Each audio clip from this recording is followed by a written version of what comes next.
ஆன்மீக தேடல் நிகழ்ச்சிக்கு உங்களை அன்புடன் வரவேற்கின்றேன். மீட்பரின் காவியம் பாகம் 161 பேதுருவின் அறிக்கை மற்றும் இயேசு தம் சாவை இரண்டாம் முறை முன்னறிவித்தல் நிகழ்ச்சிகள் பற்றி பார்க்கலாம். பேதுருவின் அறிக்கை. யோவான் நற்செய்தி அதிகாரம் 6 இறை வார்த்தைகள் 66 முதல் 71 வரை. நிகழ்ச்சிக்கு போகலாம். கடந்த நிகழ்ச்சியின் தொடர்ச்சி. சீடர்களில் பலர் இயேசுவை விட்டு விலகிச் சென்றார்கள். அவர்களை தடுத்து நிறுத்த சில நல்ல சீடர்கள் வெளியே ஓடினார்கள். ஜெபக்கூடத்தில் இப்போது அப்போஸ்தலர்களும் ஜெபக்கூட தலைவனும் மட்டுமே இயேசுவுடன் இருந்தனர். இயேசு அப்போஸ்தலர்களை பார்த்து, நீங்களும் போய்விட விரும்புகிறீர்களா என்று கேட்டார். ராயப்பர் துயரத்தோடு, ஆண்டவரே, நாங்கள் எங்கு போக முடியும்? யாரிடம்? நீரே எங்கள் வாழ்வும் எங்கள் நேசமுமாய் இருக்கிறீர்.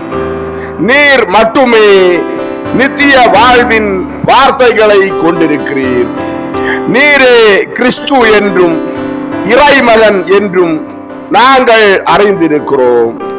நீர் விரும்பினால் எங்களை அனுப்பிவிடும்.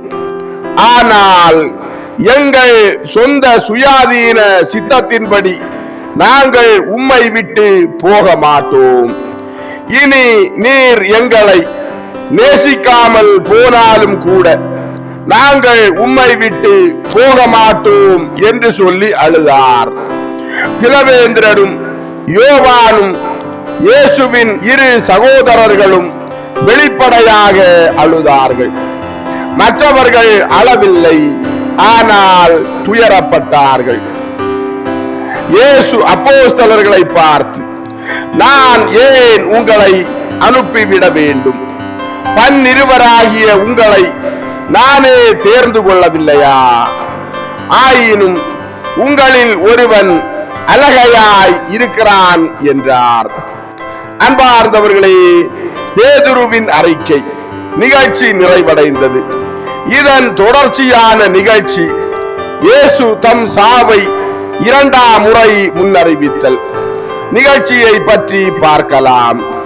மத்தேயு நற்செய்தி அதிகாரம் 17 இறை வார்த்தைகள் 22 முதல் 23 வரையும், மார்க்கு நற்செய்தி அதிகாரம் 9 இறை வார்த்தைகள் 30 முதல் 32 வரையும், லூக்கா நற்செய்தி அதிகாரம் 9 இறை வார்த்தைகள் 43 முதல் 45 வரை. நிகழ்ச்சிக்கு போகலாம். இயேசு தனியாக தம்மை கவனித்துக் கொண்டிருந்த ஒருவனை பார்த்து, யார்? நீ யார் என்று கேட்டார். அவன் இயேசுவை பார்த்து, அந்தியோக்கியை சேர்ந்த விருத்த சேதன ஆயக்காரனான நிக்கோலாஸ் என்றான். இயேசு நிக்கோலாசை பார்த்து, நீ யாரை தேடிக் கொண்டிருக்கிறாய் என்று கேட்டார். நிக்கோலாஸ் இயேசுவை பார்த்து, நாசரேத்தூர் இயேசுவாகிய உம்மைத்தான் தேடுகிறேன். ஆண்டவரே, நான் உம்மோடு பேச விரும்புகிறேன் என்றான்.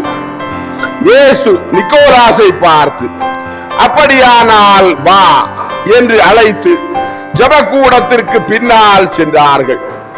நிக்கோலாஸ் இயேசுவை பார்த்து, நான் அந்தியோக்கியாவில் உம்முடைய சீடர்களுள் ஒருவரோடு பேசினேன். அவருடைய பெயர் பெலிக்ஸ். உம்மை சந்திக்க வேண்டும் என்று நான் ஏங்கினேன். நீர் பெரும்பாலும் கப்பர்நாமில் தான் இருக்கிறீர் என்றும் உம் தாய் நாசரேத்தில் வசிக்கிறார்கள் என்றும் அவர் என்னிடம் சொன்னார்.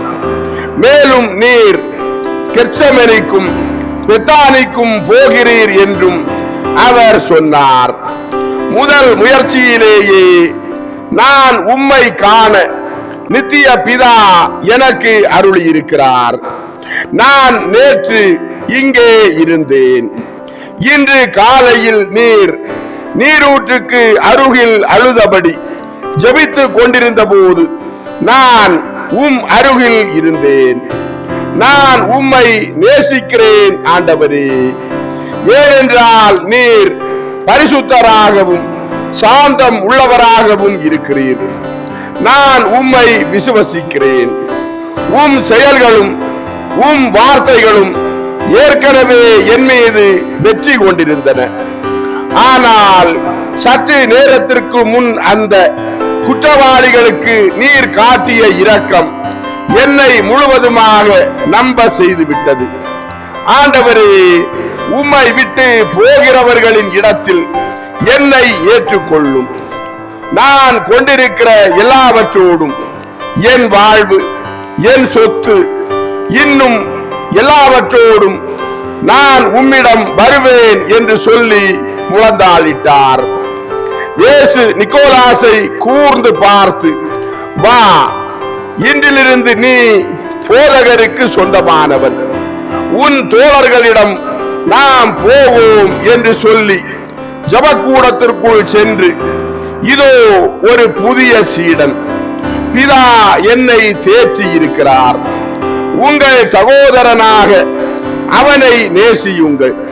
நாம் போய் அவனோடு நம் அப்பத்தையும் உப்பையும் பகிர்ந்து கொள்வோம். அதன்பின் இரவின் போது நீங்கள் அவனோடு எருசலேமுக்கு புறப்படுவீர்கள். நாங்கள் படகு மூலம் கிப்போவுக்கு போவோம். நான் தடுத்து நிறுத்தப்படாதபடி நான் எந்த வழியாக போகிறேன் என்பதை யாருக்கும் சொல்லாதீர்கள் என்றார். ஓய்வு நாள் முடிந்து இயேசுவிடமிருந்து விலக விரும்பியவர்கள் கடற்கரையில் கூடி திபேரியாவுக்கு செல்லும் படகுகளில் வாடகை குறித்து விடாப்பிடியாக பேரம் பேசிக் கொண்டிருந்தார்கள். தம் படகை வாடகைக்கு விட விருப்பமில்லாதிருந்த செபதேயுவோடு அவர்கள் சச்சரவில் ஈடுபட்டார்கள். அந்த படகு ராயப்பரின் படகுக்கு அருகில் இயேசுவோடும் பன்னிருவரோடும் இரவில் புறப்படுவதற்கு தயாராக இருந்தது. ராயப்பர் எரிச்சலடைந்து, நான் போய் அவருக்கு உதவி செய்வேன் என்றார். இயேசு ஒரு பெரிய மோதலை தடுக்கும்படி பேதுருவிடம், நீ மட்டுமல்ல, நாம் எல்லாரும் செல்வோம் என்று சொல்லி சென்றார்கள். ஓடி போகிறவர்கள் இயேசுவிடமிருந்து விலகும்படி எல்லா தொடர்புகளையும் தவிர்த்து விட்டு ஒரு தலையசைப்பு கூட இன்றி புறப்பட்டு சென்றதை கண்டு மிக கசப்பான ஏமாற்றத்தை அனுபவித்தார்கள். அவர்களுள் சிலர் வெறுப்பான அடைமொழிகளையும் பிரமாணிக்கமுள்ள சீடர்களுக்கு கடுகடுப்பான அறிவுரைகளையும் சொல்லிவிட்டு அந்த விரோத போக்குள்ள கூட்டத்தினர் புறப்பட்டு சென்றார்கள். இயேசு தம் புதிய சீடர் நிக்கோலாசிடம், நீ அவர்கள் சொன்னவற்றை கேட்டாயா? என்னோடு நீ வந்தால் அதுதான் நீ எதிர்பார்க்க வேண்டியது என்றார். நிக்கோலாஸ் இயேசுவை பார்த்து, எனக்கு தெரியும், அதனால்தான் நான் உம்மோடு தங்குகிறேன். ஒரு மகத்துவமான நாளில் மக்கள் கூட்டம் உம்மை போற்றி கொண்டாடி அரசர் என்று உம்மை வாழ்த்திய போது பகல் கனவு காண்கிற மற்றொரு பரிதாபத்திற்குரியவர். இஸ்ராயேலுக்கு மற்றும் ஒரு வாதை என்று நான் என் தோள்களை குலுக்கியபடி சொன்னேன். நீர் ஒரு அரசரை போல தோன்றியதால் நான் உம்மை பின் செல்லவில்லை. உம்மை பற்றிய எல்லாவற்றையும் நான் மறந்து விட்டேன்.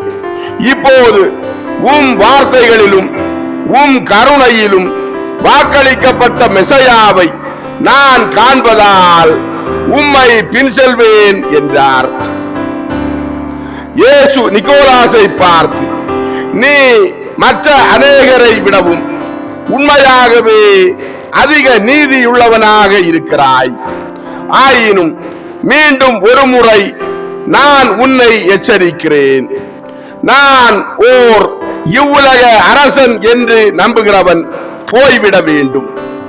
என்னை குற்றம் சாட்டுகிற உலகத்தின் முன்பாக என்னை குறித்து தான் வெட்கப்படுவதாக உணர்கிறவன் போய்விட வேண்டும். உலகின் கண்களில் நீ சமரசம் செய்து கொள்வதற்கு முன்பாகவே நீ போய்விட வேண்டும் என்பதற்காகத்தான் நான் இப்படி சொல்கிறேன்.